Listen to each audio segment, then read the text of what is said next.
about the context-free grammar. Okay, context-free grammar. So this is the context-free grammar. Already we know about the context-free grammar. What do you know by the context-free grammar? The grammar is accepted by either push-down automata or context-free grammar is called as an CFG. So it is a collection of 4 tuples. What is it? It is a collection of 4 tuples. What are the 4 tuples here? What are the 4 tuples here? G is equal to, okay, V comma T comma P comma S. Okay, where V is equal to, what is the V? V is equal to variables. That means capital letters. T is equal to, what is T? Small letters. And P is equal to production rules. Okay, P is equal to production rules. And S is in a start symbol. I think you know all this one. మీకు తెలుసా లేదా ఇది 4 tuples and context-free grammar. Context-free, the grammar which is accepted by either push-down automata or context-free grammar is called as an CFG. Okay, now it is a collection of 4 tuples. G is equal to VTPS, where V stands for the variables, that is capital letters. Okay, now variables, and T is in a small letters, that is called as an terminals, and P is called as an production rules. S is called as an starting symbol. Okay, so there are 4 types of grammars. What are the grammar that we have? Left linear grammar, right linear grammar, next one context free grammar, next one is context sensitivity grammar. So these are 4 types of grammar that we have. So first we'll discuss about the left linear grammar. So we'll discuss about the left linear grammar. What is left linear grammar? A left linear grammar in which all of the form alpha tends to beta, where alpha belongs to variables, beta belongs to V, T or T star. Okay, beta belongs to VT, variables or terminals, combination of variables or terminal or only terminals. Okay na. So ala unnadanni manam left linear grammar antam anamata. Okay na, left linear grammar antam. So దీనికి examples ఏంటి ఇది రాసుకున్నారమ్మా. Left linear grammar, a grammar in which all of the form alpha tends to beta,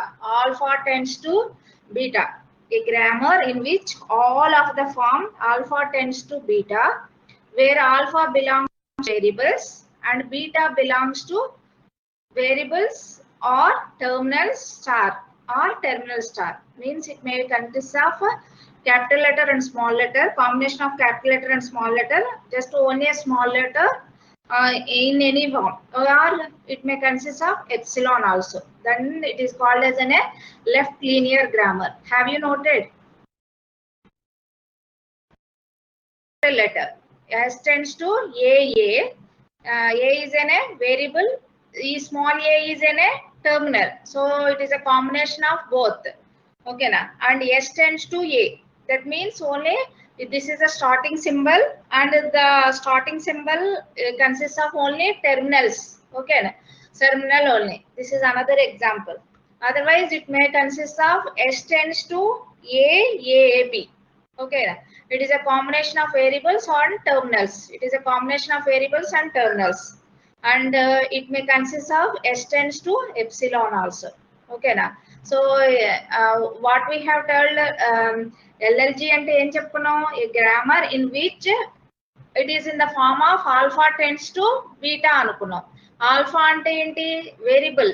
Okay na, అందుకని alpha belongs to variables, అందుకే S belongs to variable, లేదా A tends to AA అని కూడా రాయొచ్చు. ఓకేనా, A అనేది మనకి వేరియబుల్ అయి ఉంటది. బీటా ఎలా ఉంటది అని చెప్పుకున్నాం, beta belongs to VT star. T star అంటే it may consist of 0 or number of terminals. Okay na, it may consist of 0 or number of terminals. 0 is represented as an epsilon. That's why it is represented as an epsilon or T star. ఈ tea star కింద కూడా రాయొచ్చు. So అందుకని మనకి example లో మనం ఏం రాసాము, S tends to AA or A అంటే కనుక variable, this is an terminal.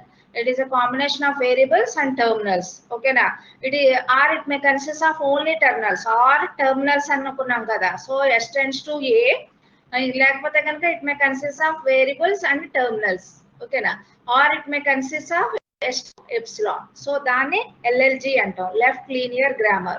Okay na, then it is called as a left linear grammar. Next, right linear grammar. Right linear grammar. Right linear grammar అంటే మనకి ఏమవుతుంది, ఇది left అనుకున్నాం కదా, left లో వచ్చేటప్పటికి మనకి ఏమవుతున్నాయి, వేరియబుల్స్ అనేవి ఉంటాయి. ఓకేనా, అదే రైట్ లీనియర్ గ్రామర్ అనుకోండి, beta belongs to, so alpha tends to beta. ఓకేనా, alpha where alpha is equal to, alpha belongs to variables itself, beta belongs to, okay, beta belong to TV star or T star. Okay na, terminals, it is a combination of terminals and variable. But left linear grammar lo enti, it is a combination of variables and terminals. Ikkada vachedappadiki terminals and variables, it is a combination of terminals and variables. Idi vachedappadiki terminals. So ee examples vachedappadiki manaki em rastamu ante ganaka S tends to AA or S tends to ABA or S tends to empty set. So వీటిని మనం ఏమంటున్నాము అంటే కనుక right linear grammar అంటాం. ఓకేనా, left linear grammar అంటే ఏంటి, left linear grammar లోనేమో variables and terminals combination ఉంటాయి. అదే రైట్ లీనియర్ గ్రామర్ లో ఏముంటాయి, టర్మినల్స్ అండ్ వేరియబుల్స్ మనకు ఉంటాయి. ఓకేనా, దాన్ని మనం రైట్ లీనియర్ గ్రామర్ అంటాం. అర్థమైందమ్మా ఈ రెండును? Please respond. Have you understood these two parts? Context free grammar lo left linear grammar and right linear grammar, ee rendu ardhamainiya?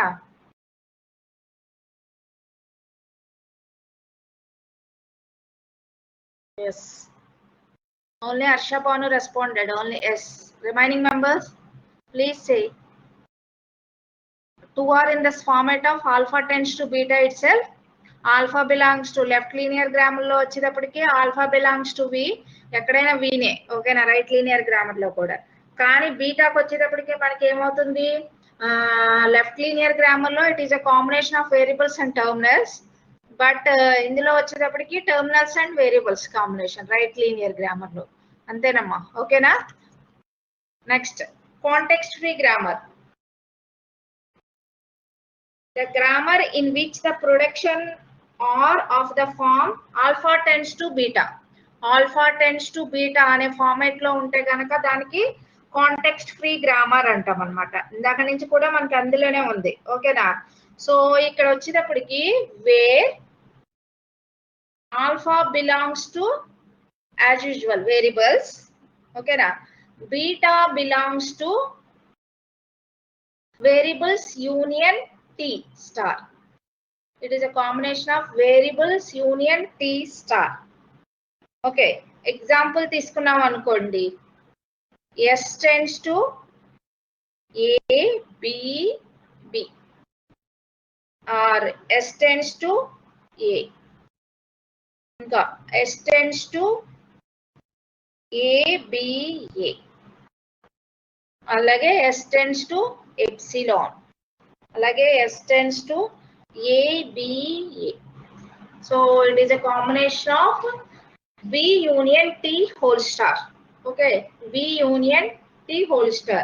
It is a combination of both variables and terminals whole star. Whole star means it may consist of 0 or number of variables or number of terminals. Okay na.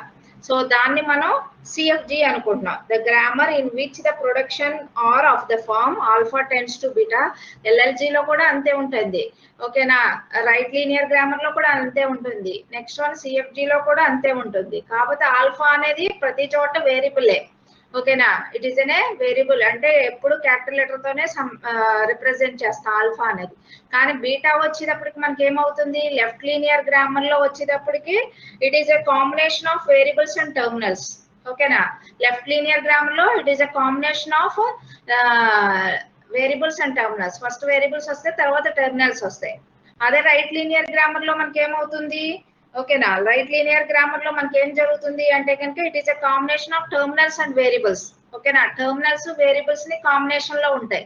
So దాన్ని right linear grammar అంటాం. అదే CFG లో ఏమవుతుంది అంటే కనుక V union T. ఓకేనా, variables union T. So ఆ రెండింటిని కంబైన్ చేసేదాన్ని సిఎఫ్జి అంటాం అనమాట. ఓకేనా. So next CSG. CSG context sensitive grammar.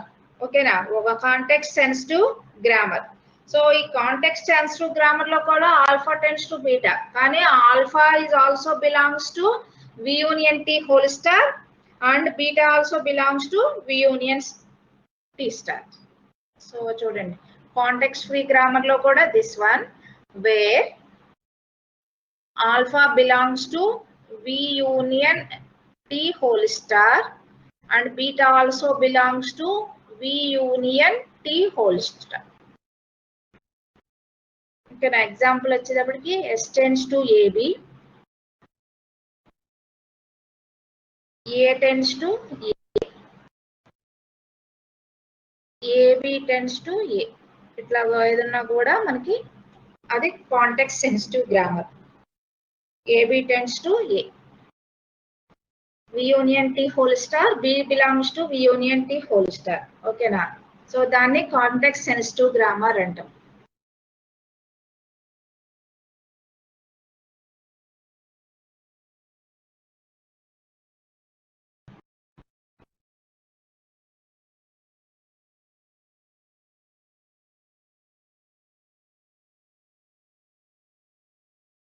మామూలుగా చూడండి, గ్రామర్ లో సింబల్స్ ఏమేమి యూజ్ చేస్తామంటే టర్మినల్స్ కంటే కనుక ఎప్పుడు లోవర్ క్లాస్ లెటర్స్ ఏబిసిడి ఇలా స్మాల్ లెటర్స్ ఏవైతే ఉన్నాయి, అలాగే ఆపరేటర్ సింబల్స్ ని యూజ్ చేస్తాం, అవి కూడా టర్మినల్సే. ఓకేనా. Punctuation marks, parenthesis, comma and so అని వీటిలన్నిటిని కూడా టర్మినల్స్ కే. డిజిట్స్ ను కూడా terminals K. Bold face string and keywords such as ID, if ఇలాంటివి కూడా మనం ఏం చేస్తున్నాము అంటేనే it is combination of terminals it self.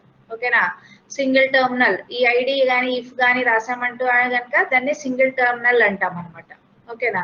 అదే నాన్ టర్మినల్స్ యూజ్ చేసాము అనుకోండి, అప్పర్ కేస్ లెటర్స్ ఏబిసి, ఓకేనా, అంటే వి యూనియన్ టి అంటున్నాం కదా, అప్పుడు రిఫరెన్స్ ఏంటి అని చెప్పడానికి ఇక్కడ చెప్తున్నాను అన్నమాట. టర్మినల్స్ అంటే కనుక ఇవన్నీ A B C plus star operator symbols ఏవైతే అవి, పంక్చువేషన్ సింబల్స్ ఏవైతే ఉన్నాయో అవి, అలాగే డిజిట్స్ ఏవైతే ఉన్నాయో అవన్నీ, బోల్డ్ ఫేస్ ఐడి ఇఫ్ ఇలాంటివన్నీ కూడా టర్మినల్స్ కిందకే వస్తాయి. ఈ ఐడి ఇఫ్ అనేది 2 లెటర్స్ కాదు, సింగిల్ టర్మినల్ అనమాట. ఓకేనా. సింగిల్ టర్మినల్ కింద మనం రిప్రజెంట్ చేస్తాం. అదే నాన్ టర్మినల్స్ అంటే వేరియబుల్స్. వేరియబుల్స్ వచ్చేటప్పటికి మనం ఏం చేస్తున్నాము అంటే కనుక అప్పర్ కేస్ లెటర్స్ అంటే A B C, capital A capital B C. ఓకేనా. ఎప్పుడు కూడా ఇలా గ్రామర్ చెప్పుకునేటప్పుడు ఎస్ అనేది when it appears usually a start symbol. S అనేది ఉంటే కనుక usually it is an a start symbol. Lower case italic names such as expression of statements also non terminals అనమాట. ఓకేనా. ఇలాగ చూడండి ఒకసారి, ఈజ్ ఈక్వల్ టు ఈ ప్లస్ టీ అనేది ఉంది అనుకోండి, ఈ మైనస్ టీ, టీ అనేది ఉంది, tea tends to start symbol in this example is ఈ. ఓకేనా. అలా ఈతో మనకు స్టార్ట్ అయింది, స్టార్ట్ సింబల్ ఈజ్ ఈ.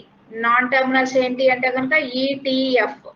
టర్మినల్స్ ఏంటి అంటే కనుక ఇక్కడ plus, minus, star, division, parenthesis, ID ఇవన్నీ కూడా టర్మినల్స్ అవుతాయి. ఈ ఎగ్జాంపుల్ లో తీసుకుంటే కనుక ఇవి టర్మినల్స్.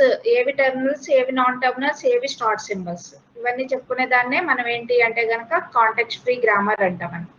సో కాంటెక్స్ట్ ఫ్రీ లో వచ్చేటప్పటికి 4 types of context free grammars ఉన్నాయి.